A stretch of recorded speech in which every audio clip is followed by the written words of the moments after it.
अस्सलाम वालेकुम student, welcome to my channel teaching at home. तो स्टूडेंट, आज की इस वीडियो में हम पेज नंबर 311 पे क्वेश्चन नंबर 5 हमारा जो है ये पूरा वन से लेकर 12 तक सॉल्यूशन करेंगे। ठीक है, तो आइए स्टार्ट। क्वेश्चन नंबर 5 देखिए, पास journal entries for the following transaction of the form in the case of form dissolution. ठीक है, डिसोल्यूशन जब होता है उस केस में यहाँ पे सारे क्या करना है, जर्नल एंट्रीज पास करनी है। ठीक है, अब यहाँ पे देखिए फर्स्ट क्या लिखा हुआ है, at the time of dissolution the books value of the goodwill is ₹56,000, no amount is realised. जब भी बुक्स वैल्यू, आपको पता है कि हम सारे एसेट को कहाँ पे लिखते हैं, रियलाइजेशन के डेबिट में लिखते हैं। तो क्या आएगा, अब यहाँ पे क्या हुआ है, नो अमाउंट रियलाइज, यानी सेकंड जो एंट्री होती है वो हमें नहीं लिखना है, सिर्फ एक ही एंट्री लिखना है जब हम गुडविल को रियलाइजेशन के अकाउंट में लिखते हैं, डेबिट साइड में। तो एंट्री कैसे आएगी, realisation account debit 56,000 to goodwill account 56,000। यहाँ पे कैसे लिखेंगे, being goodwill account is close and transfer to realisation account, यानी हमने गुडविल को क्या कर दिया, क्लोज कर दिया, उसको ट्रांसफर कर दिया, रियलाइजेशन के डेबिट में लिख दिया। ठीक है, अब आपको पता है जब हम एसेट डेबिट में लिखते थे तो उसके बारे में जब सेल करते थे उसकी वैल्यू रियलाइज होती थी तो उसको बाय कैश करके क्रेडिट में लिखते थे। लेकिन यहाँ पे क्या लिखा है, नो अमाउंट ये रियलाइज्ड, यहाँ पे लिखा कोई अमाउंट रियलाइज नहीं हुआ है, इसलिए यहाँ पे सेकंड में क्या लिखेंगे, no entries made for its realisation. ठीक है, तो यहाँ पे सिर्फ एक ही एंट्री आएगी। ठीक है, अब देखते हैं क्वेश्चन नंबर 2, यहाँ तक आपको समझ में आया होगा। क्वेश्चन नंबर 2 देखते हैं। In the balance sheet land building ₹8 lakh, investment ₹2 lakh are disclose. ठीक है, अब बैलेंस शीट में 8 लाख हमारा क्या दिया है, लैंड बिल्डिंग दिया, इन्वेस्टमेंट कितना है, 2 लाख दिया है।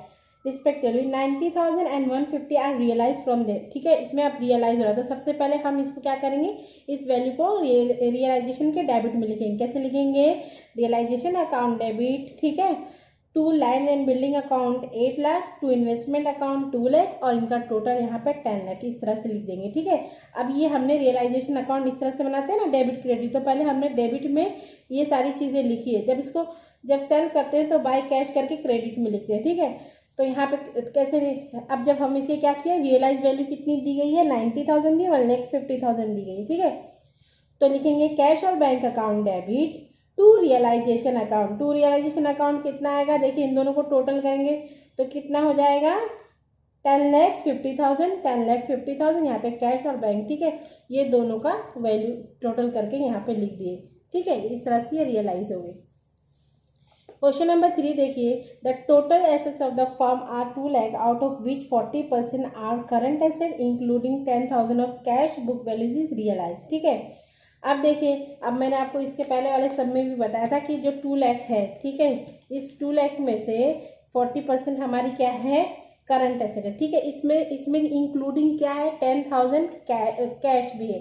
ठीक है, तो यानी 70,000 हमारी क्या कौन सी होगी, करंट एसेट होगी, 10,000 कैश होगा, और बाकी जो बचेगा 1,20,000 वो हमारा क्या होगा, फिक्स्ड एसेट होगा। ठीक है, तो कैसे एंट्री पास होगी, realisation account debit 1,90,000 to fixed asset, ठीक है, 1,20,000 टू करंट एसेट कितना होगा, 70,000। ठीक है, क्योंकि 10,000 क्या है, हमारा कैश है। ठीक है, कैश को इसके साथ नहीं दिखाना है, आपको मैंने बताया था कि कैश को हम कैश अकाउंट में दिखाते हैं, तो यहाँ पे इसको नहीं दिखाना है। ठीक है, तो यहाँ पे इस तरह से 1,90,000 हो जाएगा। तो क्या लिखेंगे, being fixed and current asset are disclose and transfer to realisation account. ठीक है, हमने इसको क्या कर दिया है, क्लोज कर दिया है, और कहाँ पे ट्रांसफर किया, रियलाइजेशन के डेबिट में ट्रांसफर किया। अब जब डेबिट में ट्रांसफर करते हैं उसके बाद क्या करते हैं, उसको बेचते हैं, रियलाइज करते हैं उसकी एसेट वैल्यू को। तो यहाँ पे देखिए क्या लिखा हुआ है, बुक वैल्यू इज रियलाइज, यानी जितनी बुक वैल्यू है उतनी ही रियलाइज हुई, ना उससे ज़्यादा ना उससे कम। तो एंट्री कैसे पास होगी, कैश और bank account debit to realisation account 1,90,000, 1,90,000, यहाँ पे क्या लिखेंगे, being book value realise from asset, यानी हमने ये दोनों एसेट को हमने जब बेचा तो उतना ही, जितनी ही इसकी बुक वैल्यू थी उतनी ही रियलाइज हुई। ठीक है, इतना समझ में आया आप लोगों को। क्वेश्चन नंबर 4 देखते हैं। Goodwill is not disclose in the book but ₹50,000 as realise during dissolution.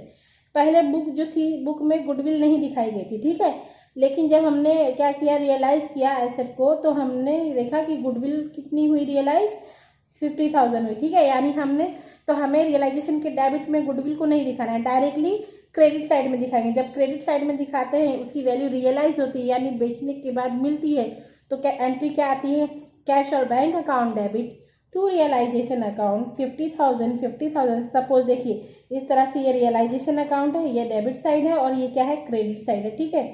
या तो यहाँ पे हम गुडविल की वैल्यू जो है, गुडविल की वैल्यू यहाँ पे नहीं दिखा रहे हम, ठीक है, डायरेक्टली वो रियलाइज हो रही है। तो जब रियलाइज हो रही है हम कैश और बैंक लिखते हैं, ब्रैकेट में गुडविल लिखते हैं और यहाँ पे उसका अमाउंट, तो इस तरह से यानी ये जो है क्या होगा, कैश और बैंक अकाउंट क्या होगा, डेबिट टू रियलाइजेशन, यानी रियलाइजेशन के क्रेडिट में हमने ये रियलाइजेशन के क्रेडिट साइड में हमने लिखा बाय कैश और बैंक, यहाँ पे 50,000, ठीक है। इस तरह से इसकी गुडविल की एंट्री पास हो जाएगी। यहाँ पे लिख देंगे being realise from sale of goodwill, इस तरह से। क्वेश्चन नंबर 5 देखिए, the value of laptop is ₹35,000, one partner has taken it for 25,000, ठीक है।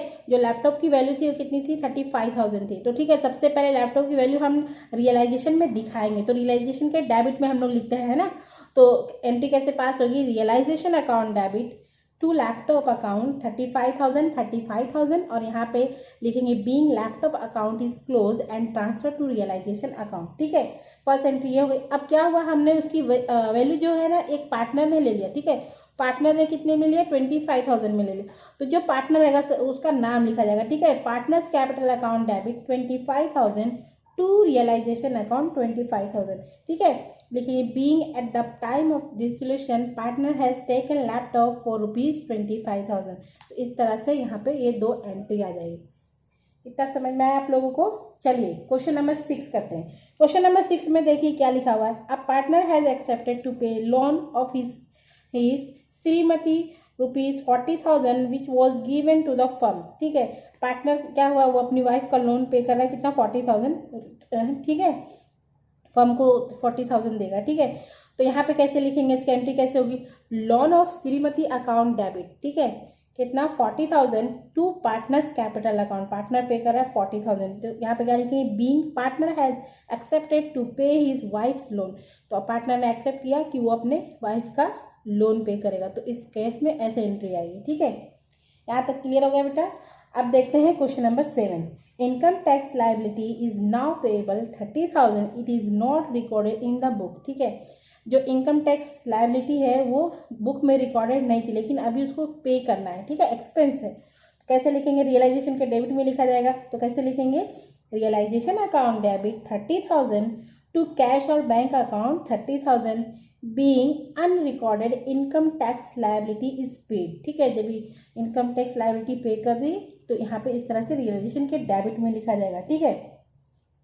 कोई भी लायबिलिटी जब हम पे करते हैं तो वो डेबिट में लिखते हैं, और जब हमें एसेट रियलाइज होती है, उसकी कोई वैल्यू मिलती है, कोई इनकम होती है, तो वो रियलाइजेशन के क्रेडिट में लिखी जाती है, ठीक है बेटा। आइए 8.1 देखते हैं। After making payment of all liabilities and loan of partners of the firm, surplus of assets ₹1,20,000, the profit and loss sharing ratio partner ABCR 532, ठीक है। रियलाइजेशन का सब कुछ करने के बाद, ठीक है, हमने एसेट रियलाइज कर दी, लाइबिलिटी पे करने के बाद हमें जो सरप्लस हुआ है, ठीक है, वो कितना हुआ है, 1,20,000 का हमें क्या हो गया, प्रॉफिट हो गया है, ठीक है। तो प्रॉफिट का लॉस शेयरिंग रेशियो क्या है, ABC का 532 है, तो इसमें शेयर करना है, ठीक है। रियलाइजेशन अकाउंट डेबिट, ठीक है, to A's capital account, to B's capital account, to C's capital account, तो इसको 1,20,000 को 532 में कर देना है, तो इस तरह से आएगा, ठीक है।